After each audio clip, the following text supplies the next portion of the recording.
Hello everyone, আসসালামু আলাইকুম। তো আমরা চলে আসছি আজকে তেঁতুলিয়া জিরো পয়েন্টে। তো আমরা এখন তেঁতুলিয়া জিরো পয়েন্ট হতেছি। এটা হচ্ছে তেঁতুলিয়া জিরো পয়েন্ট। এটা হচ্ছে বাংলাদেশের শেষ সীমানা এবং এখানে দেখেন, এখানে না আসলে আপনারা কেউ বুঝবেন না ইন্ডিয়া এবং বাংলাদেশের যে মেলবন্ধন, এত সুন্দর সম্পর্ক। আসলে হয়তো অনেকে অনেক কথা বলেন আপনারা, কিন্তু এই জায়গায় না আসলে বুঝবেন না। দেখেন, এটা হচ্ছে ইন্ডিয়ার জিরো পয়েন্ট। এই দেখেন, এটা হচ্ছে জিরো পয়েন্ট। এটা হচ্ছে জিরো পয়েন্টটা যেটা আছে অত অনেক, যে দেখেন পিলার দেখা যাচ্ছে 133 নম্বর পিলার, ওটা হচ্ছে ইন্ডিয়ার ভিতরে। আর আমরা কিন্তু বাংলাদেশের জিরো পয়েন্টে দাঁড়িয়ে আছি। এই দেখেন, আসলে এই জায়গাটা না আসলে কেউ বুঝবে না যে এত সুন্দর একটা জায়গা হতে পারে। এখানে এখানে আসলেই বুঝতে পারবেন। তো দেখেন, আমরা জিরো পয়েন্টে আছি। ওই দেখেন ইন্ডিয়ান বিএসএফ যাচ্ছে ওখানে। আর ওই যে টিনের সাউন্ডগুলো লাগতেছে, ওটা হচ্ছে বিএসএফ থাকে ওখানে মূলত। আর বাংলাদেশে বিএসএফ বিজিপি যারা আছে তারা, আমি যে জায়গায় বসে ভিডিওটা করতেছি সে জায়গায় তারা থাকে। তো এই দেখেন, এটা সবই হচ্ছে আমাদের বাংলাদেশি নাগরিক। ওই যে এটা হচ্ছে আমার ছোটো ভাই এখানে আছে। তো দেখেন, তারা কিন্তু ইন্ডিয়ার ভিতরেই কিন্তু আছে, বা ওইখান থেকে এখন ভিতরের দিকে ঢুকতেছে। কারণ বাংলাদেশের বিএসএফ বিজিবি ওরা কোনো যাইতে দিচ্ছে না, বলছে না যাওয়া যাবে না। এখানে সবাই দাঁড়িয়ে আছে এবং বিএসএফ সেখান থেকে বাইর করে দিচ্ছে। দেখেন, আর এই যে এখানে বাজার যেগুলো আছে এগুলো সবই হচ্ছে ইন্ডিয়ানদের। দেখেন, ইন্ডিয়ান বিএসএফ যাচ্ছে। ওই যে এই যে ইন্ডিয়ান বিএসএফ কিছু নাগরিক, খুব সুন্দর, না আসলে বুঝবেন না আপনারা। বন্ধুরা, আমরা আছি বর্তমান তেঁতুলিয়া জিরো পয়েন্টে। তো এই জায়গাটা হচ্ছে বাংলাদেশের শেষ সীমানা যেটাকে বলা হয়। তো এই দেখেন, তো এই হচ্ছে তেঁতুলিয়া জিরো পয়েন্ট, আপনারা দেখতে পাবেন। এই দেখেন, আসলে দেখেন, এটা যে জিরো পয়েন্টে যে দুই দেশের যে মেলবন্ধন সম্পর্ক, এটা অসাধারণ অসাধারণ ছিল। যে বাংলাদেশের বিএসএফ বা বিজিপি যাচ্ছে, আসলে এত পরিমাণ ভালো সম্পর্ক আসলে বলা মুশকিল।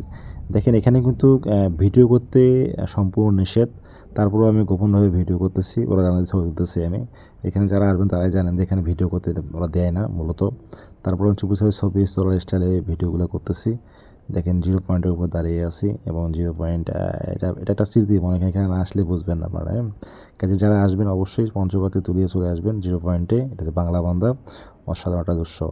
এই দেখেন, এটা হচ্ছে ইন্ডিয়ান একজন নাগরিক, উনি কিন্তু বাংলাদেশে ঢুকলো অলমোস্ট। এটা হচ্ছে বাংলাদেশের সীমান্ত আমরা যেখানে আছি। এই দেখেন, হচ্ছে ইন্ডিয়ান সীমান্ত। দেখেন যে ঘরে যেটা আছে, ঘরের মধ্যে নীলঘরটা, ওখানে বিএসএফ থাকে, ওখানে ওরা ওদের ডিউটি ওরা পালন করে। তো আমরা এখন এখান থেকে বাইর হয়ে যাব। দেখেন, আমরা বাইর হচ্ছি। এটা হচ্ছে যে আমি কিন্তু ইন্ডিয়া থেকে বর্তমান বাংলাদেশে ঢুকলাম। ইন্ডিয়া থেকে বর্তমান বাংলাদেশে ঢুকলাম। এবং এখানে দেখেন শিলিগুড়ি, দার্জিলিং, ব্যাঙ্গাট এবং হচ্ছে সিকিম, এই রুট ধরে আপনি এগিয়ে যাইতে পারবেন ইন্ডিয়ার ভিতরে। এই 3-4টা প্রদেশে আপনি যাইতে পারবেন। দেখেন, যেটা শিলিগুড়ি, দার্জিলিং, যেটা শিলিগুড়ি করিডোর, এখানে আমরা এই রাস্তা ধরে পাবেন, আপনারা যেতে পারবেন। হ্যালো বন্ধুরা, ইন্ডিয়া থেকে বাংলাদেশে ঢুকতেছি। মানে ইন্ডিয়া যে সীমান্ত সেখানে গেছিলাম। এই দেখেন, এই পাশে কিন্তু হচ্ছে ইন্ডিয়া। এটা হলো ইন্ডিয়া, আমরা বর্তমান যাচ্ছি পার হয়ে। তো এই জায়গাটা দেখতে মোটামুটি ভালোই লাগলো, কিন্তু সবচেয়ে যেটা বড় বিষয় হলো যে আগের তুলনায় এখন বাংলাদেশ বা বর্ডার গার্ড বিজিবি অনেক ভালো পজিশনে আছে, ভালো ক্ষমতায় আছে। এই যে জিরো পয়েন্ট, এই যে জিরো তো পয়েন্ট। আমরা এখন এখান থেকে বাইরে হয়ে যাচ্ছি। আমরা একটা উঠলাম ভ্যানে আর কি, যেটা আমাদের গ্রাম্য ভাষায় নীলফামারী শাখা ভাষা বলে ভ্যান বলে, অনেকে ইজি বাইক বলে। তো আমরা সেই বাইকে চড়ে আমরা বর্তমান বাংলাদেশের সীমানা অতিক্রম করতেছি। বাংলাদেশে অতিক্রম করলাম। এই যে বাংলাদেশের পতাকাযুক্ত, এটা হচ্ছে একটা ওভারব্রিজ যেটাকে বলা হয়। তো সেটা অতিক্রম করলাম। আর এখানে যেটা সবথেকে যেটা বড় বিষয় হচ্ছে আমাদের তেঁতুলিয়া বাংলা বান্ধা যেখানে আছে, এখানে মানুষের মূল যে আয়ের উৎস সেটা হচ্ছে পাথর এবং হচ্ছে বালু। এগুলো সব কিন্তু ইন্ডিয়ান ট্র্যাক, ম্যাক্সিমাম হচ্ছে ইন্ডিয়ান ট্র্যাক। দেখেন এখানে পাথর, দেখেন পাথরে ভাঙতেছে মেশিন দিয়ে। এটা হচ্ছে পাথরের একটা মহাযজ্ঞ যাকে বলে। এবং এই কর্মস্থলের ফলে এখানে অনেক মানুষের, বেকারত্ব মানুষের কর্ম হয়েছে এবং হচ্ছে ইন্ডিয়ান কিছু নাগরিক তারা সে কাজ করে এখানে।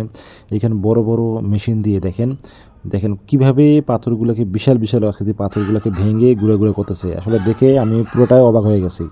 আমি দেখে পুরোটাই হতবাক হয়ে গেছি। এত পরিমাণ কর্মযোগ্য চলতেছে, আসলে আমি কি বলবো। এখানে যারা আসবেন তারা আসলে মুগ্ধ হয়ে যাবেন। এবং সবচেয়ে বড় বিষয় হচ্ছে, আপনাদের একটা জিনিস দেখাবো, যে ভিউটা দেখলেই আপনারা পাগল হয়ে যাবেন। ইন্ডিয়ার ভিতরে একটা ভিউ আপনাদের দেখাবো সব ভিডিও সবার শেষে। তো দেখেন, আমরা যাচ্ছি এখন, আমরা মানে বাংলাদেশ সীমান্তে আমরা কিন্তু আছি। তো আপনাদেরকে অবশ্যই ভিডিও শেষে আপনারা দেখাবো ইন্ডিয়ান যে একটা ভিউ দেখাবো, আপনাদের দেখলে আপনারা অবাক হয়ে যাবেন। অবশ্যই যারা এখানে আসবেন তারা অবশ্যই সেই ভিডিও দেখার চেষ্টা করবেন। তো আমরা এখন পার হচ্ছি। দেখেন এখানে কর্মযোগ্য দেখে আমি পুরোটাই মানে অবাক হয়ে গেছি, এত পরিমাণ পাথর এবং সব কিছু পাথর আসছে ইন্ডিয়া থেকে, বাংলাদেশি কোনো পাথর এখানে নেই, সব ইন্ডিয়ান এবং এই গাড়িগুলো ইন্ডিয়ান, এখানে ইন্ডিয়ান নাগরিকরা কাজ করতেছে এবং বাংলাদেশি নাগরিক কাজ করছে অনেকেই বেকারত্ব দূর হয়ে গেছে এখান থেকে। তো দেখেন কি কর্মযোগ্য চলতেছে। তো আমি এই যে ভ্যানলা যিনি গাড়ি চালাবো ওনাকেও বললাম চাচা এখানে কি এই কাজগুলো করে, সব ইন্ডিয়ান, সব কিছু ইন্ডিয়ান পাথর। তো আসলে এখানে এসে অনেক ভালো লাগছে আমার। তো এখন আপনাদের সেই ভিউটা দেখাবো যে ভিউটার জন্য আপনারা অপেক্ষা করতেছেন। দেখেন সেই ভিউটা, এই দেখেন এটা হচ্ছে ইন্ডিয়ান একটা চা বাগান, এটা পুরোটাই ইন্ডিয়ার, এটা বাংলাদেশের না, পুরোটাই হচ্ছে ইন্ডিয়ার চা বাগান। এবং এটাতে না আসলে আপনারা মানে বিশাল বড় মানে অনুভূতি মিস করবেন। দেখেন এত সুন্দর সবুজ আকৃতির, মানে কি বলবো, পুরোটাই কিন্তু দেখেন এই যে একদম রাস্তাঘাট যাচ্ছি আমরা, এটাই আমরা বাংলাদেশের সীমান্তে আমরা আছি। এবং হচ্ছে এই যে শাখা ফাঁকা অংশটা আছে এটা হচ্ছে চা বাগান থেকে শুরু করে যে গর্ত পানি, এটা হচ্ছে ইন্ডিয়ান একটা অংশ এবং পুরোটা হচ্ছে ইন্ডিয়ান একটা চা বাগান।